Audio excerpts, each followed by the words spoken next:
Bien, merci beaucoup pour votre présence aujourd'hui.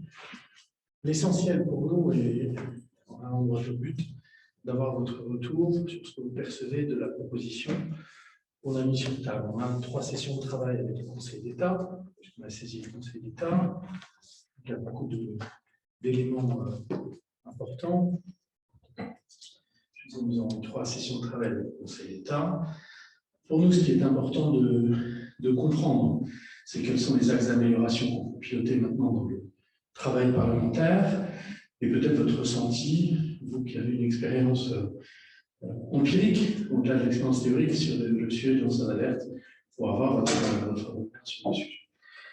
Et puis je me permets, même si pour vous ça va paraître un peu incongru, pour dire que l'usage dans nos auditions, c'est de commencer par une déclaration orale d'intérêt, pour savoir si vous avez des liens d'intérêt qu'il faudrait nous communiquer pour éclairer, que nous puissions vous écouter en pleine conscience de ces liens éventuels. Évidemment, dans votre cas, c'est un peu incongru, mais enfin, comme tous les orateurs, je vous pose la question. Voilà, merci beaucoup de votre présence, et peut-être on peut directement, du coup, aller dans le but. Merci beaucoup. Voilà. Merci, M. le Président. Alors, au cours des liens d'intérêt, ça sera très rapide parce que le seul que j'ai, mais qui n'en est peut-être pas un ici, c'est d'être le directeur de l'Agence française anticorruption. Donc, c'est un intérêt purement professionnel et c'est donné strictement à titre individuel aucun intérêt sur ce sujet puisque mon épouse ne travaille pas, mes parents sont à la retraite. On n'a aucune participation dans une quelconque société ou entreprise. Enfin, je suis simplement magistrat. Merci. Pour le reste, je ne vais pas, je répondrai évidemment bien volontiers à toutes les questions que vous allez me poser, mais je ne vais pas faire de longues déclarations, sauf parce que je ne suis pas un spécialiste du sujet, même si j'ai une vision effectivement un peu pratique et empirique. Ce que je voudrais dire, c'est qu'il est important pour nous que ces textes soient adoptés. D'abord parce que nous sommes souvent regardés de l'extérieur comme des exemples, et je m'en réjouis. Et pour être totalement exemplaire, évidemment, il faut qu'on transpose ce texte et qu'on ait des dispositions qui soient, sinon équivalentes, en tout cas compatibles avec celles des autres États, puisque de plus en plus, on a des affaires qui sont non plus nationales, mais transnationales, et avoir des règles, non pas uniformes, parce que je n'ai pas bien l'uniformité, mais des règles compatibles, c'est absolument nécessaire. Alors, moi, je suis, à travers mes fonctions, chargé de prévenir et de détecter les faits de corruption, trafic d'influence, des illégales d'intérêt, favoritisme, concussion et détournement de fonds publics, ce qu'on appelle improprement les atteintes au devoir de probité. En droit, ça ne signifie pas exactement tout ça, mais dans notre jargon à nous, ça embrasse tout ça. Donc, évidemment, nous sommes sensibles à ces dispositions parce que la difficulté de prévention et de la lutte contre la corruption en général tient au fait que ce sont des infractions qui sont invisibles, pas dans leurs effets, malheureusement, mais dans leur réalisation, dans leur consommation, elles sont souvent invisibles. Et d'où d'ailleurs l'intérêt de l'action préventive que nous menons, parce qu'il serait totalement illusoire de pouvoir lutter contre la corruption simplement par une réaction répressive à des faits qu'on ne voit pas. Si vous voulez. Donc, la prévention a une dimension tout à fait fondamentale. Mais même pour faire de la prévention, il faut savoir où aller, il faut savoir que faire, et donc la capacité qu'on a de détecter où se situe le fait, ou même avant où se situe le risque, c'est absolument fondamental. Et c'est par là, je pense, que notre système pêche, et que tous les systèmes pêchent d'ailleurs. On ne peut pas envoyer, on ne peut pas faire des investigations tous les élus sans savoir pourquoi ni comment. Ça serait lumineux.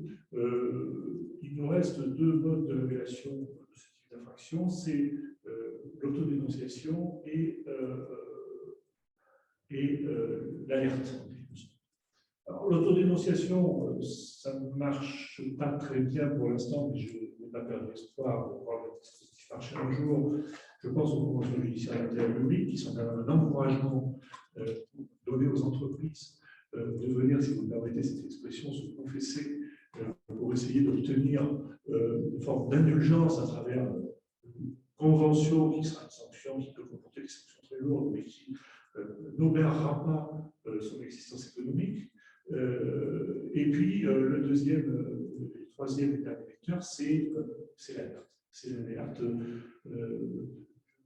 J'aime bien les métaphores, elles ne sont pas toujours très fines, mais je dirais que le lanceur d'alerte en matière économique et financière, et en matière d'environnement, etc., dans ces matières-là qui sont peut-être un peu moins connotées, c'est l'équivalent de l'infiltré en matière criminelle.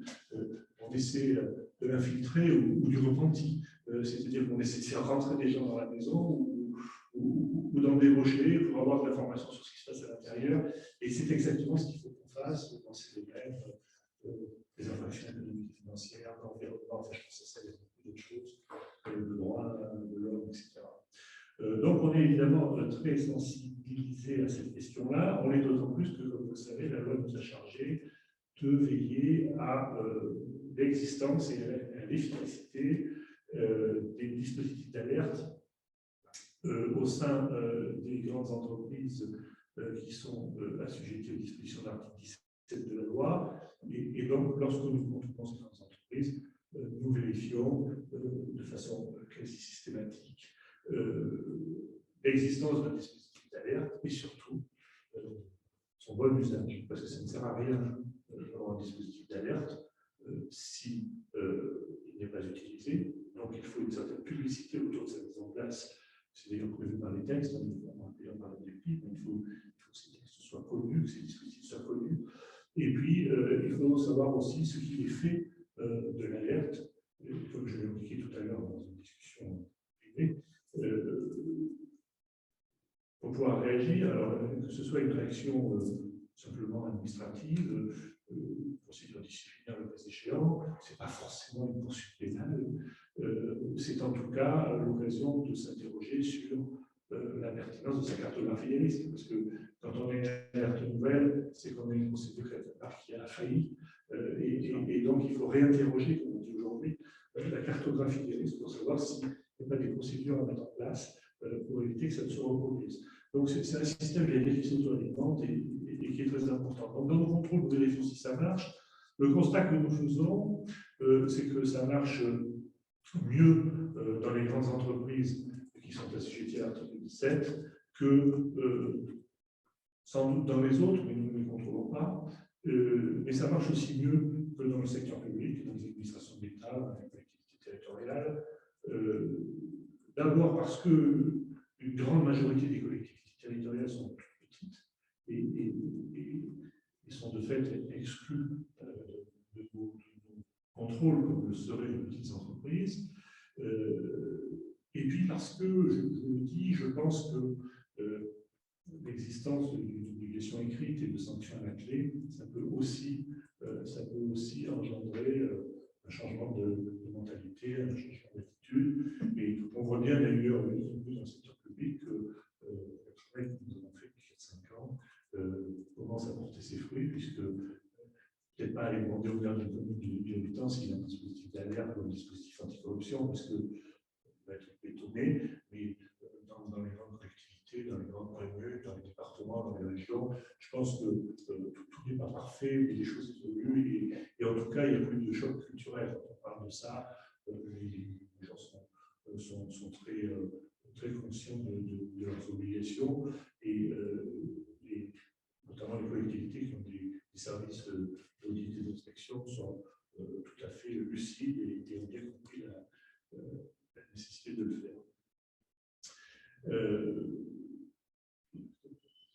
Je vous laisse terminer. Après, j'ai 5 questions. Oui, écoutez, je pense que ça sera plus efficace à travers vos questions. J'ai vu dans alors, je vais me permettre peut-être juste un petit commentaire. J'ai vu dans la profession de loi organique qu'il était indiqué que l'article 2, lorsque le signalement ne relève de la compétence d'aucune des autorités ou son objet concerne les compétences de plusieurs, le défenseur des droits, le recueil, désigne l'autorité administrative. Je vais te poser la question de savoir s'il a faut désigner l'autorité administrative. Non, on ne la désignera pas, elle reviendra. Voilà, c'est ça. Voilà, ça paraissait peut-être plus adapté, même si je pense que les autorités en question feront preuve de votre volonté et essaieront de trouver une solution.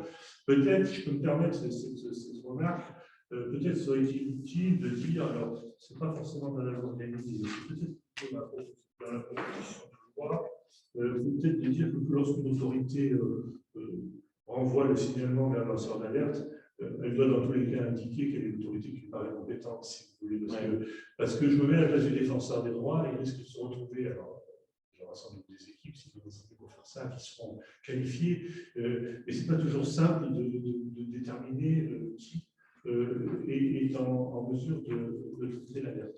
Alors, de la même manière, je ne sais pas si nous figurerons, nous, Agence française anticorruption, dans la liste qui sera établie par le décret. Je le pense, oui. Alors, j'aimerais que oui, parce que je veux dire pourquoi. C'est ce qui est prévu. C'est ce qui est prévu. Bon, écoutez, c'est très bien, parce qu'en réalité, j'allais dire que la pratique précède souvent la loi, et aujourd'hui, on est saisi, on a à peu près 300 signalements par an. Voilà. Alors, ils sont de la qualité de ceux que reçoit le défenseur des droits ou que reçoivent les autres institutions, c'est-à-dire que, sans exagérer, il y a 80% des signalements qui ne comporteront jamais de suite. Notamment parce qu'elles en ont déjà eu. C'est plus des doléances sur le tribunal n'a pas fait ce que je voulais, n'a pas donné raison et on essaie de revenir à la charge. Mais il reste un certain nombre d'affaires qui sont importantes. Et nous en recevons, je vous dis, environ 300 par an. Et dans la plupart des cas, nous les réorientons. C'est-à-dire que nous n'avons pas forcément de compétences pour les traiter, mais nous ne les mettons pas en panier. Nous les réorientons vers le procureur, vers éventuellement service de police.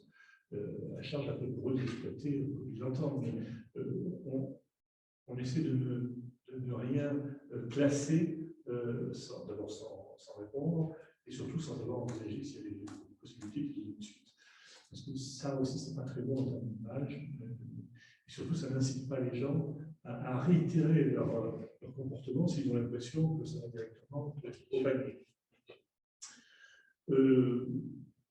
Voilà ce que je voulais dire. On a échangé sur ces sujets avec le défenseur des droits.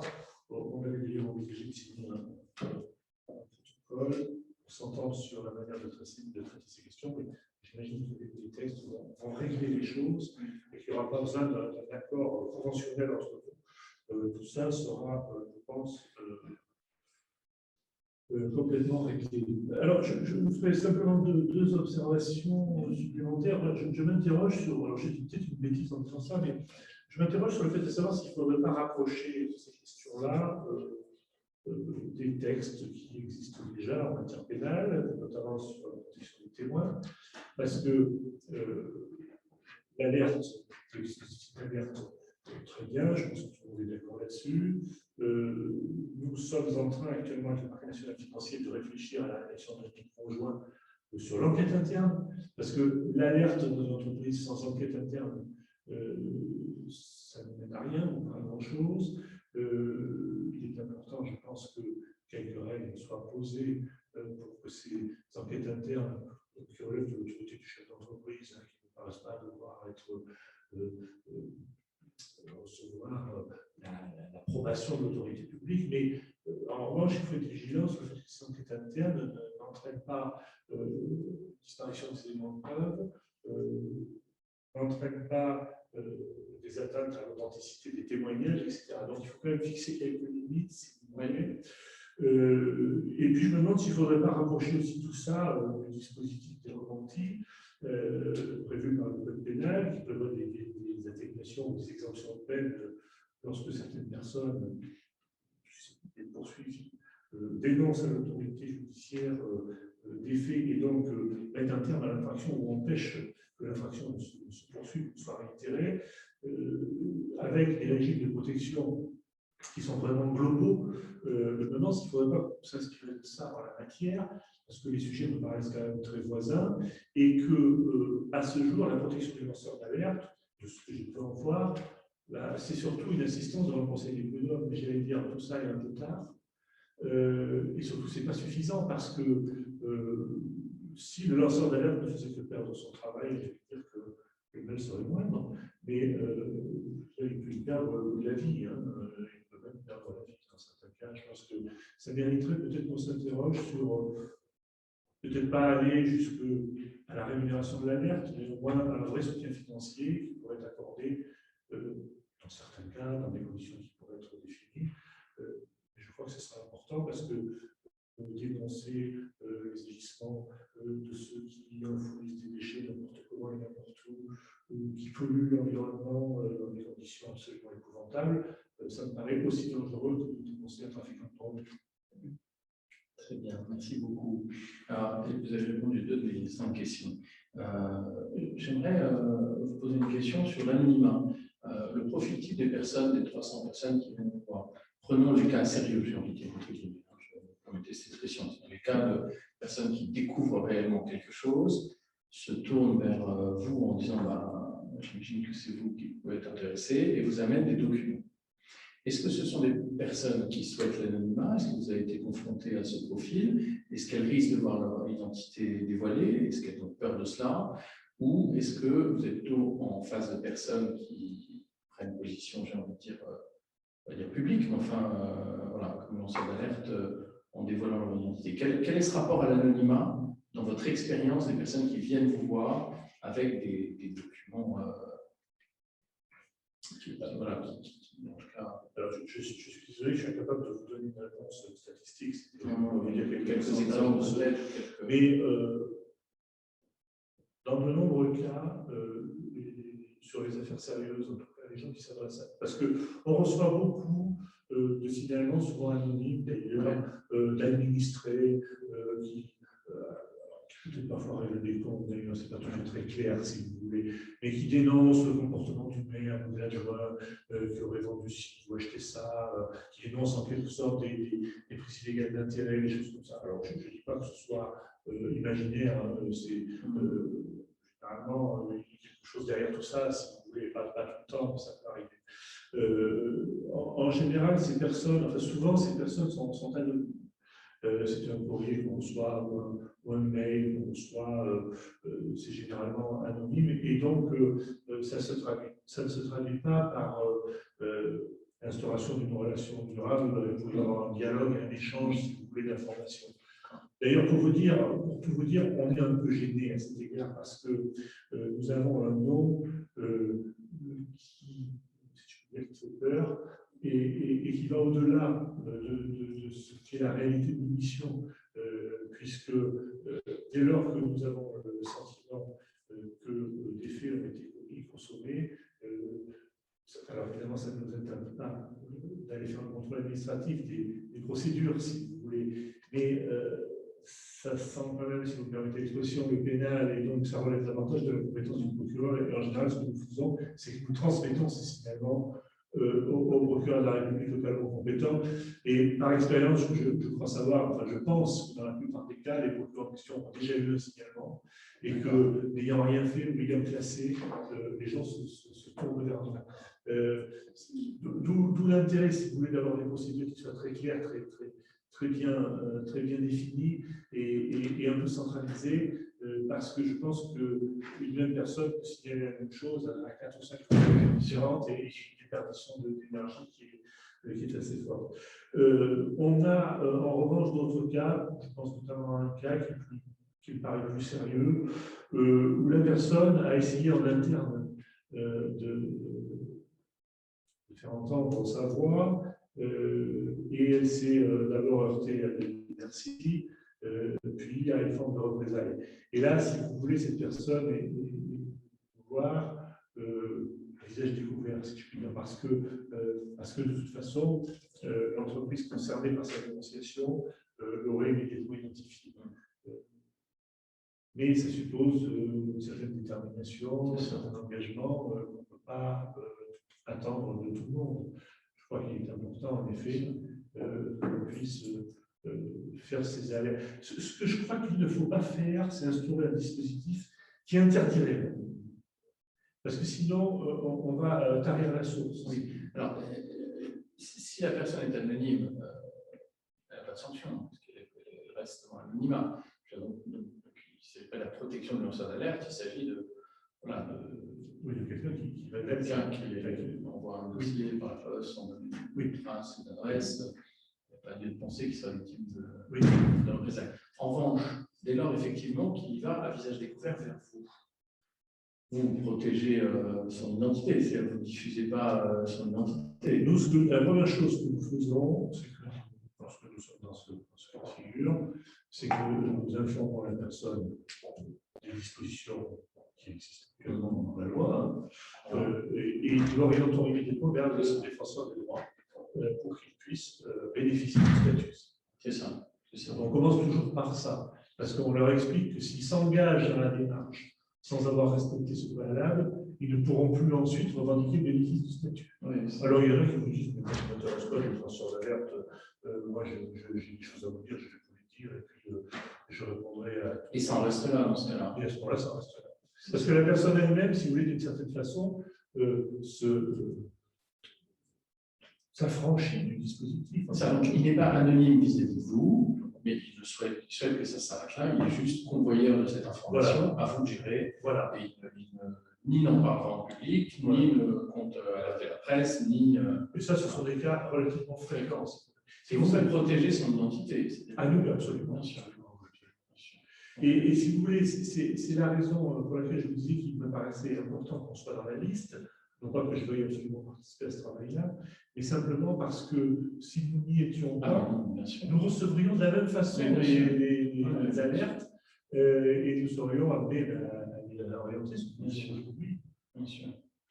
Alors, deuxième question, dans votre rôle de prévention, est-ce qu'il y a beaucoup de grandes entreprises qui n'ont pas de canal interne? Et si oui, qu'est-ce que vous faites dans ce cas-là, en fait? Alors, vous constatez une grande défaillance ou alors, au début de nos contrôles, fin 2017 et 2018, nous avons pu contrôler des entreprises qui n'avaient strictement accompli aucune des formalités prévues par l'article 17 de la loi.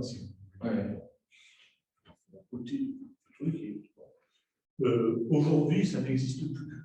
Et j'allais dire que si nous continuons aujourd'hui dans nos contrôles à constater des manquements aux obligations de l'article 17, je parle en général, c'est plutôt de l'ordre de l'inachèvement ou de l'inefficacité ou de l'absence de déploiement sur l'ensemble du périmètre du groupe ou des choses comme ça, qu'une absence pure et simple de mesures.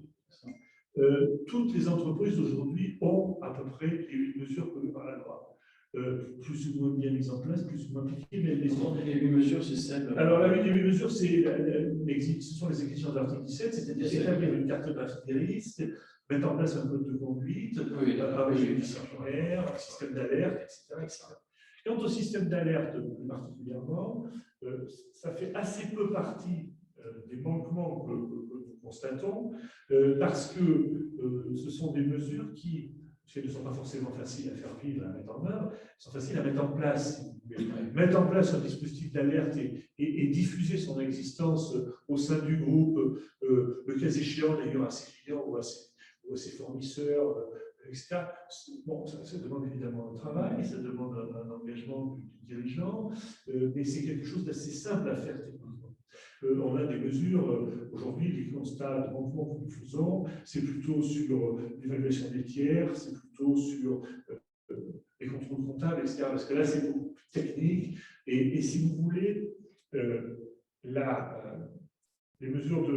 l'ensemble des mesures de l'article 17 se rattachent à la cartographie. C'est-à-dire que c'est en considération de la cartographie qu'on va mettre en place de la formation, qu'on va mettre en place des contrôles, etc. Donc, si on n'a pas fait sa cartographie comme il faut, le reste, on ne peut pas le faire. Et si on le fait, c'est complètement hors sol, ça n'a rien à voir avec les risques propres de l'entreprise. En revanche, le dispositif d'alerte, je vais dire celui d'une commune de 2000 habitants ou celui d'un grand groupe qui travaille à l'international, c'est à peu près le même système. Ça ne se fonde pas directement sur le risque.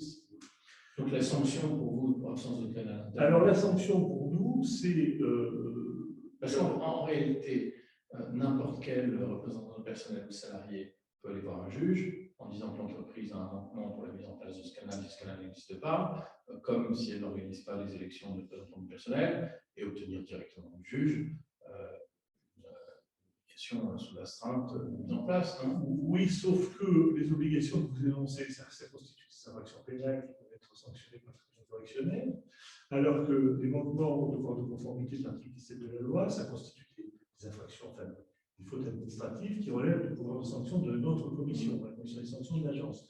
Donc, on reçoit parfois des signalements qui nous disent Monsieur X fait de la corruption, hein, il a fait ci, il a fait ça, mais parfois on reçoit des signalements Monsieur X, le chef de telle entreprise, assujetti à l'article 17 à raison de son nombre de salariés, etc., n'a pas mis en place de dispositif d'alerte. Et à ce moment-là, nous, ce qu'on peut faire dans un cas comme ça, on le fait, enfin, on le fait dans la mesure de nos capacités, évidemment, c'est qu'on va faire un contrôle, on va constater que le mécanisme d'alerte n'a pas été mis en place, ou qu'il a été vaguement mis en place, mais qu'il n'est pas du tout efficace, parce que personne même ne sait qu'il existe. Et à ce moment-là, on peut relever dans notre rapport un constat de manquement à l'article 17, et on peut, le cas échéant, saisir la commission de sanctions qui peut prononcer des mesures. Enfin, en général, ça engorde un simple courrier. Alors, en général, ce qui se passe, dans 99% des cas, c'est que lorsque je notifie le rapport, après le rapport définitif, c'est-à-dire après une phase de contradictoire, où l'entreprise a pu fournir ses observations et le cas échéant, entre-temps, réparer le manquement, ça arrive, eh bien, j'adresse un avertissement en disant, voilà, on adresse un avertissement et on vous adresse une recommandation qui consistera à mettre en œuvre dans un délai de 12 mois telle mesure. En principe, on fait ce qu'on appelle les contrôles de suite, c'est-à-dire qu'au bout de l'expiration du délai, on revient voir ce qu'il en est. Voilà. Et je vous dirais que d'une manière générale, tout n'est pas forcément totalement parachevé, mais quand ça n'est pas fini, en général, les mesures ont été mises en place et tout ça est en cours et les choses se font. D'accord, assez bien. Assez bien. Et enfin, troisième point qui est l'objet de mes questions, la réaction du monde de l'entreprise par rapport à la mise en place. Parce qu'en fait, quand vous dites mise en place d'un canal interne, ce n'est pas que pour la corruption, ça pourrait être tout au-dessus. Oui, bien sûr, vous en êtes un garant en quelque sorte, parce que du coup, vous êtes saisi et vous pouvez intervenir par sanction, mais il n'y a pas de spécificité au canal, on est d'accord, de l'anticorruption. Alors, pardonnez-moi, mais j'étais parti sur effectivement sur ce qui constitue notre métier, et c'est pourquoi je vous parlais de corruption, et d'ailleurs je vous parlais de trafic d'influence, puisque c'est les deux qui concernent l'entreprise. Mais en effet, nous indiquons aux entreprises que nous voyons absolument aucune objection à ce que le dispositif d'alerte soit un dispositif global. Il n'est pas question d'imposer aux entreprises de mettre une alerte pour le harcèlement, une alerte pour l'environnement, ça n'aurait aucun sens. Donc on leur dit, bien entendu, vous pouvez mettre en place un dispositif d'alerte global, et c'est d'ailleurs ce qui paraît plus intelligent, à la seule condition que nous puissions, nous, dans le cadre de nos contrôles et de nos audits, arriver à, pour reprendre votre expression, à détourner le risque ou le fait de corruption et de trafic d'influence. C'est-à-dire qu'il ne s'agit pas de nous donner un truc, de dire voilà, il y a eu 200 alertes. Non, il faut qu'on soit, nous, en mesure, dans un contrôle, de pouvoir analyser véritablement. Et c'est la seule réserve. Et j'allais dire, ça serait dans le traitement d'alerte, ça ne justifie pas un dispositif particulier. Très bien, les deux autres, vous y avez répondu. Peut-être pour conclure, la partie représailles, dans ce que vous avez constaté, donc nous on a beaucoup de choses sur les représailles, la directive qui fixe la visée de représailles, des sanctions pénales, jusqu'à 3 ans de prison dans le cas de représailles intentionnelles, enfin, soit d'alerte par son entreprise. On a des dispositifs de prise en charge des coûts de la défense par l'attaque pour éviter les procédures bâillons, en décision bref délai du juge. Donc, vous, du constat que vous avez pu faire, est-ce que vous avez des cas de représailles dont vous avez été informés ou des points qui vous ont paru Non, je n'ai pas en tête. Parce que vous voyez, j'ai un cas de corruption, un cas grave. Le dirigeant de l'entreprise, qui X fois sur 100 est quelqu'un de tout à fait honnête, il a besoin de savoir qu'il y a un manquement au droit.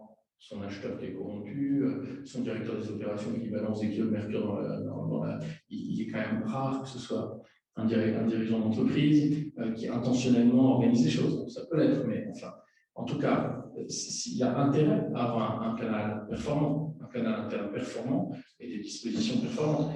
D'autant plus que maintenant, ce canal interne est en concurrence directe avec le canal externe dans ce texte dans la métier.